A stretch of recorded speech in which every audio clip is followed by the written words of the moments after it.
Liz Truss spent more than £15,000 on taxpayer money on catering during an Australian flight. We're going to read into this more from The Independent, you guys. Let's go.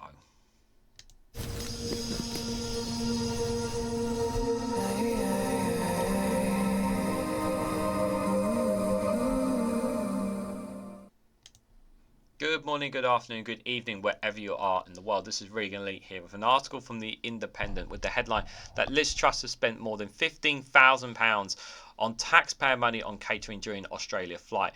British taxpayers are forced to hand over £1,400 per head for 12 government officials on a single trip. Guys, while you're here, make sure you hit the like button and share this across social media so others are notified of this video. What exactly is this official trip that Liz Truss has been doing? Because as far as I'm aware, all I've done is seen her promote her book everywhere that she's been doing. I don't see her actually doing any proper government work or doing anything that's even contributing to the Conservatives in any way, shape or form. In fact, I think her rhetoric that we've been hearing, especially at the CPAC event in America, wasn't exactly very, how should we say, comfortable. Some of the people and some of the phrases and words that they were used were abhorrent. To say that this is the end of democracy, that's really concerning. So, people are happy to give up their free will. I'm sorry, I'd like to keep my free will, free speech and whatnot. But if you want to do that, please don't do it here.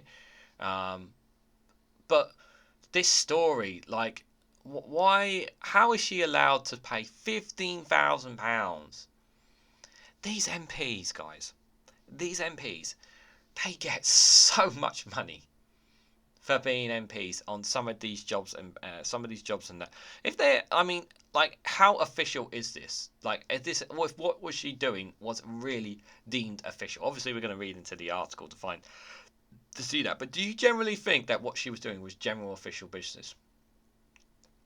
Correct me if I'm wrong, but I don't even think she's a government minister. I'm pretty sure she's not. Like, even certain ministers, obviously, when they are going, if you're like a foreign secretary or health secretary and whatnot, there are certain exemptions we made. But we're talking about £15,000 on catering. This is just catering, the headline says. I mean, it's just outrageous. And again, more money being thrown away by Conservatives. More of our money when you are struggling to make ends meet, when your kids can't feed themselves. It just once again reiterates just how badly we need to get rid of these Conservatives. It really, really does. The former Prime Minister Liz Truss spent more than £15,000 on an in-flight catering on a single flight to Australia while she was Foreign Secretary. Okay, so while she was Foreign Secretary, okay. But still, £15,000 on catering. I don't know about you, but she doesn't seem like somebody who eats a lot. I'm just going to put that out there. As revealed in a Freedom of Information response to the Labour Party, British taxpayers paid more than £1,400 per head for 12 government officials on a single trip to Australia. What were they having, a buffet? Were they having a massive buffet on the flight? Like, oh, this is definitely official business. We need all these cakes and sweets and, this giant buffet of food on this flight. It's really, really important we have this, It's really important that taxpayers pay for all this buffet of food. Catering for the Australian flight in January 2022 cost £15,669 in total, which was 3.4% of the total $454 million cost of the tickets. What? This is what Politico had reported there. The government said that the sums also include wider logistics of running a private aeroplane, such as catering equipment as well as food and drink. Spokesperson for Ms Truss told The Independent Liz had many responsibilities as Foreign Secretary, but it ought to be self-evident that organisation in the catering and overseas trip was not among them. I'm pretty sure she was not in charge of the self-catering itself, no, but obviously she had officials there who were more than happy to splash the cash, shall we say, for her and her officials within it. So maybe she wasn't directly involved in the catering. I'm going to go out on that limb, but but still, people in her group that work for her to splash out that kind of money on food, please. Catering for Miss Truss South East Asia trip on November 2021 totaled £12,742, which was 4.2% of the overall 300,000 flight cost. Oh my god. Again, I understand she was foreign secretary, but these monies, this amount of money is like, oh. Another visit to Indonesia in the summer of 2022 cost £5,604 on in-flight catering. £5,000. Why do you need to spend £5,000 on catering? Which was £431 per head and 1.5% of the total £369,000 cost. Just like, what do you need this amount of money on fucking food and wine and whatnot? Like, you know, I hate this MPs. I hate that MPs can spend so much taxpayer money and get away with it. I really hate it. I really, really hate this. Labour's frontbencher Emily Thornberry said the figures show ministers were determined to have their hugely expensive cake and eat it. Yeah, that's definitely how it's blatantly put. She added politicians were booking planes which are for them and them alone, ignoring the burden on the taxpayer and any indifference to the cost of living crisis facing the rest of the country. The Mail on Sunday reported last year that Miss Truss was contesting a £12,000 government bill relating for her use of her Grace and Favour country house in the Chevenine estate that she had access to as a foreign secretary. Leaked correspondence revealed by the Sunday Times disclosed that Miss Truss in 2022 had requested taxpayers' cash for a £3,000 lunch at a private club owned by a Tory donor, overruling her official advice to go somewhere more suitable. If you're not getting the pattern here about Conservatives, you really should be at this point. The Freedom of Information data released on Thursday showed that the in-flight catering bill for Miss Truss predecessor Dominic Raab came to £6,215 during a trip to Indonesia and Brunei in April 2021, and £7,625 for a visit to Singapore, Vietnam, and Cambodia in June of that year. Is that just in-flight catering? In-flight catering bill again. Meanwhile, catering for flights to Japan, South Korea and Singapore made by Ms Truss' successor James Cleverly amounted to £14,900, almost 4% of the overall... I understand these are long trips for foreign secretaries. I understand that these are important official trips that need to be made. But do we need to spend this much taxpayer money on food, drink, wine? Is this really necessary? Now, obviously, we could have a debate about whether or not they should have private flights or not, and private flights or not. But my God, do these people just feel? I just feel like it's such a scam that they are just ripping off so much money on catering. I feel like these costs could be so much less. I really, really do. So, here we go, the defence.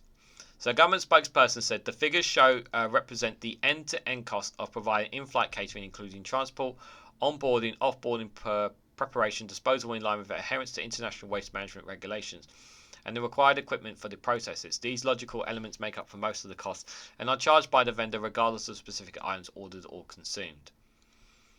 Yeah, but it doesn't have to be that way. It's a choice.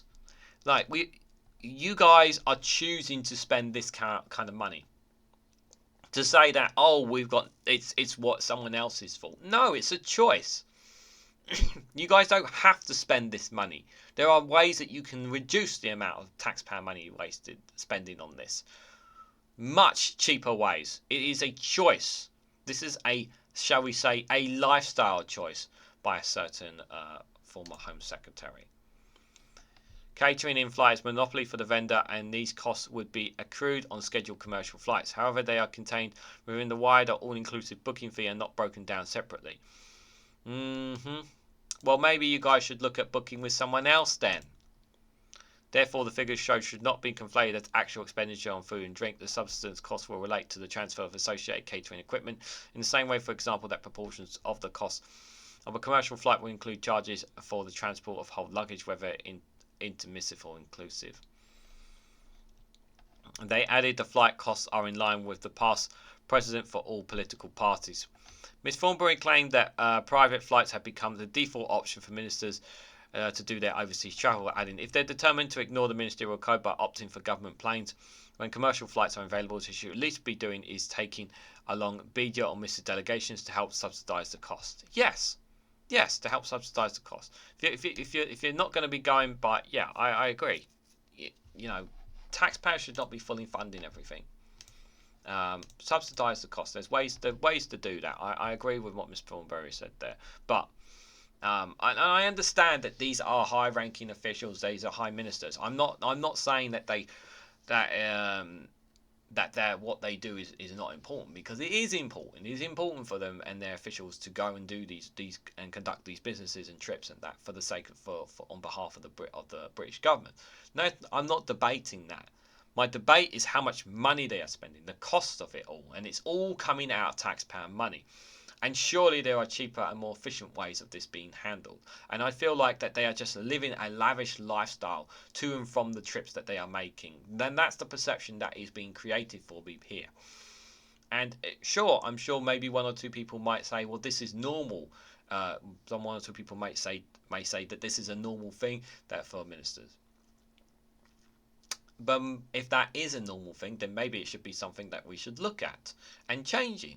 And perhaps maybe either incoming Labour government, if it wins the next general election, may look into changing that. You know, one of the prime examples is of obviously Keir Starmer, and one of the things he does use the train a lot. I don't know how often he flies, but we see him a lot using trains up and down the country here. As opposed to Rishi Sunak, who never is on a train. He's never on a train. He's always on a helicopter going from A to B around the country because, and his claim is because he doesn't have time and he can't get the things from A to B. There are but there are cheaper ways, and there are fast trains that can go to places up and down the country. So he doesn't need to always use a private helicopter, but he chooses to. So there are cheaper and more subsidising ways here for, in my opinion, for ministers to save on costs here. And I just think these ministers. And this is just what we know of foreign secretaries making the trips. We don't even know what kind of things that David Cameron in the expenses that he's making, or other ministers and other trips that are making on behalf of the British government, and how much their expenditures are paid as well. So there's also that factor we need to take into consideration, because we don't know the true cost. Like I said, more skeletons will come out when the Conservatives are finally gone as a government. And it's going to be really infuriating when we do find out, guys. But what do you guys think? What do you think of Liz Truss spending more than £15,000 of taxpayer money? They're claiming that it's not fully catering. Do you believe the government spokesperson on this? Is it right that they spend this much money when it comes to the trips that they actually going to and from these actual places? Is it justified? Can there not be cheaper options? Let me know your thoughts in the comment section down below. If you found this video interesting, please hit the like button, be greatly appreciated. Share this across social media and hit that bell notification icon so you'll be notified when I upload another video. And if you want to financially support me in the work I do here, you can do so by becoming a YouTube member for as little as 99p, or join me on Rumble or Patreon for exclusive content there as well. Thanks so much for watching, guys, and I hope to catch you all very, very soon.